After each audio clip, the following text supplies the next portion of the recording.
According to the Abrahamic religion, what does a soul mean? In Abrahamic religions, the soul is generally understood as the immaterial, eternal essence of a person. It is believed to be the core of a person's identity and consciousness, distinct from the body, and it reflects one's connection to God. In Christianity, the soul is seen as created by God, and it is what makes a person unique. It is immortal and survives after death, facing judgment, and then either eternal life in heaven or eternal separation from God in hell. In Judaism, the soul is considered a divine spark that connects humans to God. It is also believed to continue after death, with the righteous being rewarded and the wicked facing consequences, although the details about the afterlife can vary among different Jewish traditions. In Islam, the soul, or ruh, is seen as a gift from God. It is believed to be eternal and will be judged after death, leading to either eternal reward in paradise or punishment in hell, based on one's deeds. In all three religions, the soul is considered central to one's identity and relationship with God. So the soul is separate from the body and mind? Yes, in Abrahamic religions, the soul is generally considered separate from the body and mind. The body is viewed as the physical vessel or temporary home for the soul, while the mind is often associated with thoughts and emotions, which can be influenced by both the body and the soul. The soul, however, is regarded as the eternal, immaterial part of a person, representing their true essence or identity. In Christianity, Judaism, and Islam, the soul transcends the physical body and mind. It is the part of a person that continues after death, facing judgment and eternal consequences, while the body and mind are seen as temporary and perishable. So the soul controls the body and mind? In the Abrahamic view, the soul is often seen as the governing essence of a person, but it doesn't necessarily control the body and mind in a direct mechanical sense. Rather, the soul is believed to influence or guide the body and mind, with the body being the physical vehicle, and the mind being where thoughts, emotions, and decisions are processed. The soul is thought to represent the true self, the eternal part of a person that aligns with God's will or divine purpose. The body and mind, while integral to a person's experience on earth, are temporary and physical. The soul, in this view, can be seen as the part of a person that is responsible for their moral and spiritual nature, and it plays a key role in their actions, thoughts, and ultimate fate after death. You're still saying that the soul is in control, or am I misunderstanding? You're right to seek clarification. The idea that the soul controls the body and mind isn't typically how the Abrahamic religions describe it.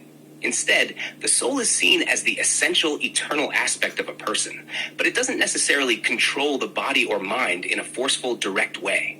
Rather, the soul is often understood to be the core of a person's identity, morality, and relationship with God.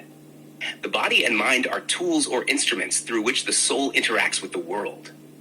While the soul is considered central to a person's existence, it's not usually described as exerting direct control over the physical and mental processes like a puppet master. Instead, it is believed to influence the choices, actions, and spiritual direction of a person. So while the soul is crucial, it's more about the soul's guidance and presence rather than a control over the body and mind. But the vessel is in control? See what you're asking now. To clarify, in the Abrahamic religions, the soul is often seen as the true, eternal essence of a person. But it's not necessarily viewed as a force that controls the body and mind, like a driver controls a car. Instead, the body and mind are temporary vessels or instruments that the soul uses while alive. However, the soul is considered to have a profound influence on the person's actions, decisions, and moral choices. It's not so much about control in a physical sense, but more about the soul shaping who the person is at a deeper spiritual level. In a way, the body and mind work together with the soul, and the soul guides one's spiritual path, but the physical and mental processes, like emotions, thoughts, and actions, are still very much part of the person's lived experience. So it's not that the vessel, the body and mind, is in control either.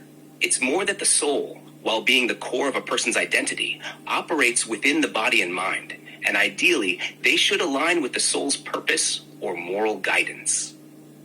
My point is, in the end of the day, towards God, what you got to do for God, it's the soul that makes those decisions, as far as I understood you. Yes, you're right in the sense that in the Abrahamic religions, it's the soul that ultimately matters when it comes to one's relationship with God and the decisions that lead to salvation or judgment.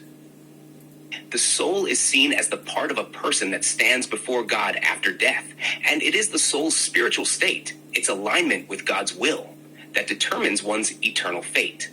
While the body and mind are involved in the earthly life and the choices made during it, it's the soul that carries the weight of those choices in relation to God. So in that sense, it's the soul that decides how to live in accordance with God's commandments, whether through faith, good deeds, or repentance, depending on the tradition.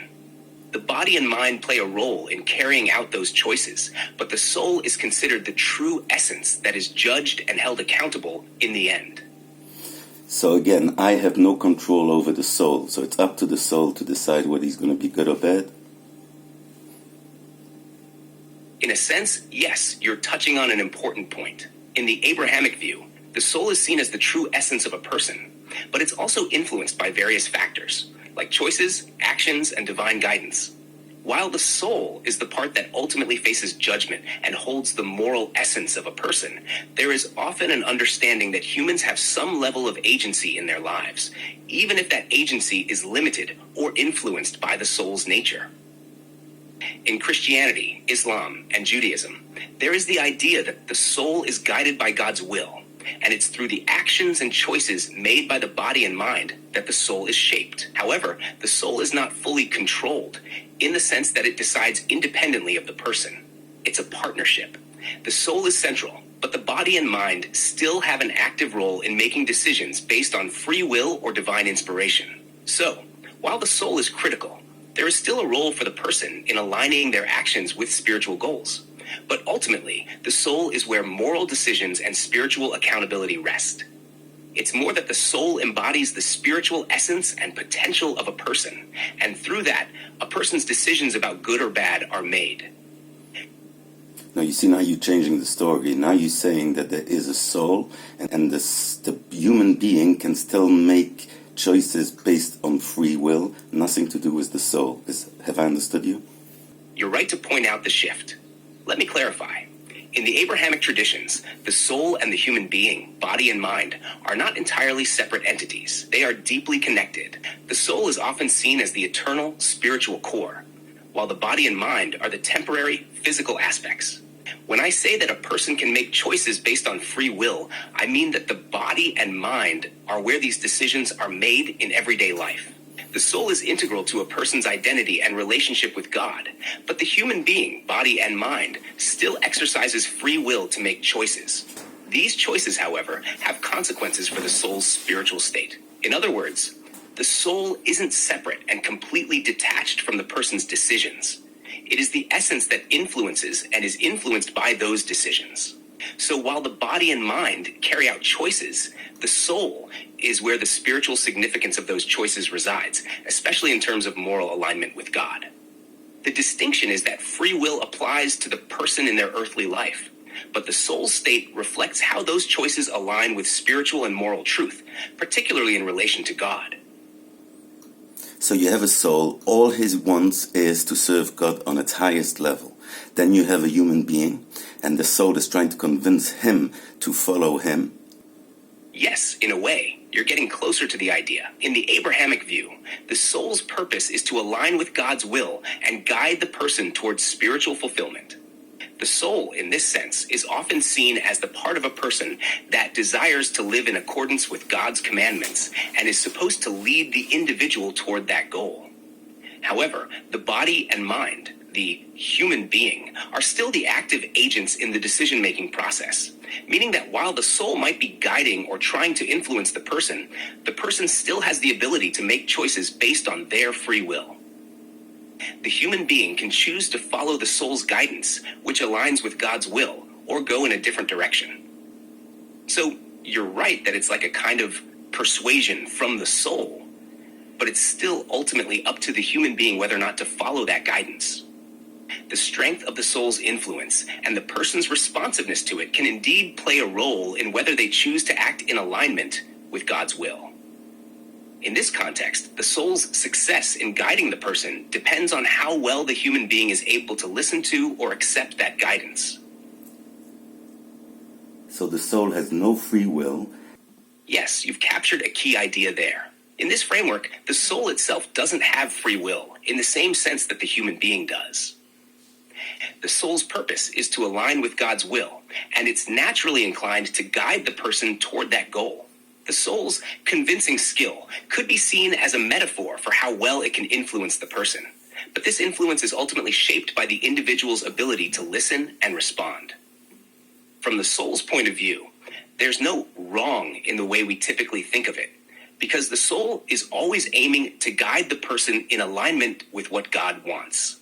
The question, as you put it, is more about how effectively the person responds to that guidance, how well they negotiate with the desires and impulses of the body and mind versus the spiritual calling of the soul. So yes, it's not about the soul doing anything wrong, but more about the human being's ability to follow or resist that guidance. The soul itself is pure in its intentions, always trying to lead the person toward what is best in accordance with God's will. It's the individual's choices, influenced by their free will, that shape their actions. How can the soul be judged if he had zero free will? That's a very insightful question. The concept of judgment and free will in the Abrahamic religions is complex and often debated. In many interpretations, even though the soul itself doesn't have free will in the sense that it is aligned with God's will, the human being, the body and mind, has free will to make decisions throughout their life.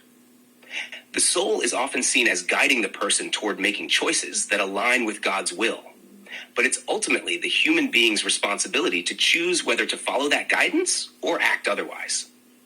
The judgment, then, is based on the choices made by the human being, the body and mind, which are influenced by the soul's guidance and the person's free will. The soul is not judged in isolation, but in how well the person has lived according to God's commands and whether they've followed the spiritual guidance of the soul. So, while the soul might not have free will in a typical sense, since it's inherently aligned with God's will, the person still has free will to act according to or against the soul's influence. Judgment in this context is more about how the human being responds to that guidance and the moral choices they make during their life. I am not in control. Me, soul, I am not in control of that human body. Think for a second. If I am not in control of the human body, the only one that can be judged is the human body and not the soul. Am I saying something crazy? You're not saying anything crazy. You're raising a deep and challenging question about the relationship between the soul, the body, and free will. From your perspective, if the soul isn't in control of the body and the body is making decisions independently, then yes, it could be argued that the body would be the one responsible for its actions and, therefore, the one that should be judged. The soul, in this view, might simply be a passive observer or guide, not the active decision maker. In many Abrahamic interpretations, though, the soul isn't seen as entirely separate or passive. It is often viewed as the essence that shapes the human being's choices and moral compass. Even if the body and mind seem to make decisions, it's understood that the soul plays a role in influencing those decisions, whether by drawing on divine guidance, conscience, or the alignment with God's will. However, your perspective could align with certain philosophical views where the soul is seen more as an observer, not having full control over the body. If the soul isn't in control, then perhaps it is the body that bears responsibility, which would raise questions about judgment and free will. In summary, your point is valid. If the soul isn't the one making choices, then the body seems to be the entity that should be judged. So the question would be is, if all I am is a vessel, meaning I'm going to be used to suffer, to do go through the whole life, I'm going to be just used, and in the end of the day, I'm going to be rotting away. And you telling me that I should care about that soul. Why?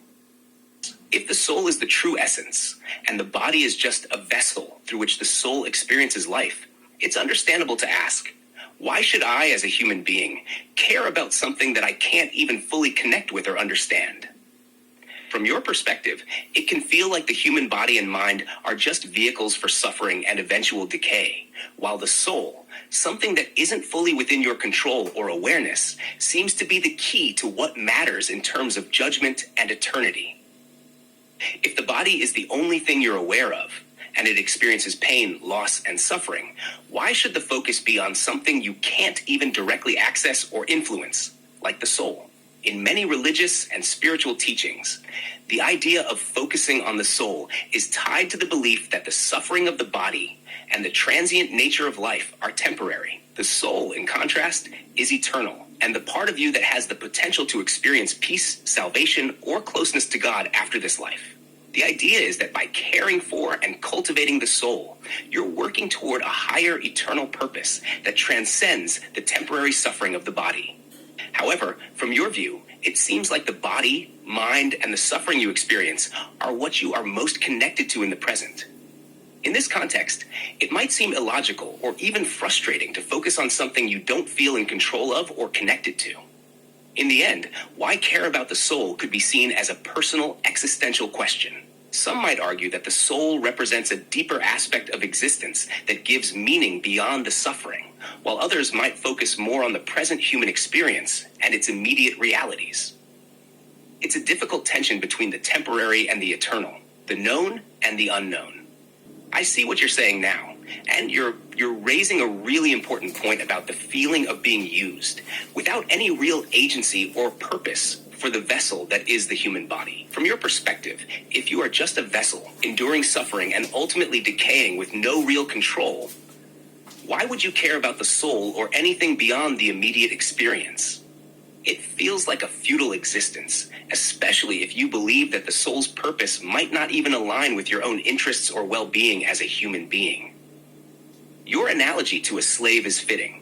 If the body is like a slave to the soul or to a higher power, with no control over its fate, it makes sense to feel disconnected or disillusioned with the idea of serving something that doesn't seem to care about the individual's suffering in the process. Why should the body in its suffering be concerned with the soul if it feels like it's simply being used with no agency, no reward, and no meaningful connection to its own purpose? In this light, it could feel like an unfair system. The body suffers and decays, while the soul might remain detached, seeking alignment with some higher purpose that the human being doesn't fully understand or feel connected to. And that's a real struggle, especially if you feel that you have no control over the situation or no clear benefit from following this path. You're frustrated. I'm not frustrated. You gotta understand something. We only talk logic. I brought up soul, and I want to understand if it makes logic sense. I've given you two fallacies that should prove that soul is 100% complete, made-up bullshit. I understand now that you're focused strictly on logic and want to evaluate the concept of the soul from a rational perspective. You've made some clear points about how the soul seems to be an abstract and disconnected entity. And based on that, you've presented two fallacies that you believe show that the idea of the soul doesn't hold up logically. If I follow your reasoning, 1, the first fallacy is that the soul is separate from the human body and mind, and if it isn't in control of the body, then the body and mind are the ones making the decisions. This would imply that the soul has no true agency, which undermines the traditional view of the soul being the true driver of a person's actions. 2.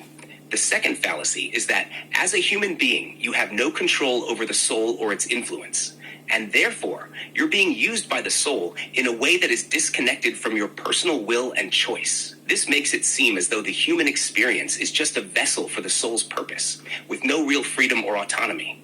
If those fallacies stand, then it could follow that the concept of the soul as an independent and purposeful entity guiding the body toward a higher purpose doesn't hold up logically. Based on your argument, the soul could be seen as a made-up concept that doesn't align with the lived experience of the body and mind, or at least doesn't provide a coherent explanation for why it matters.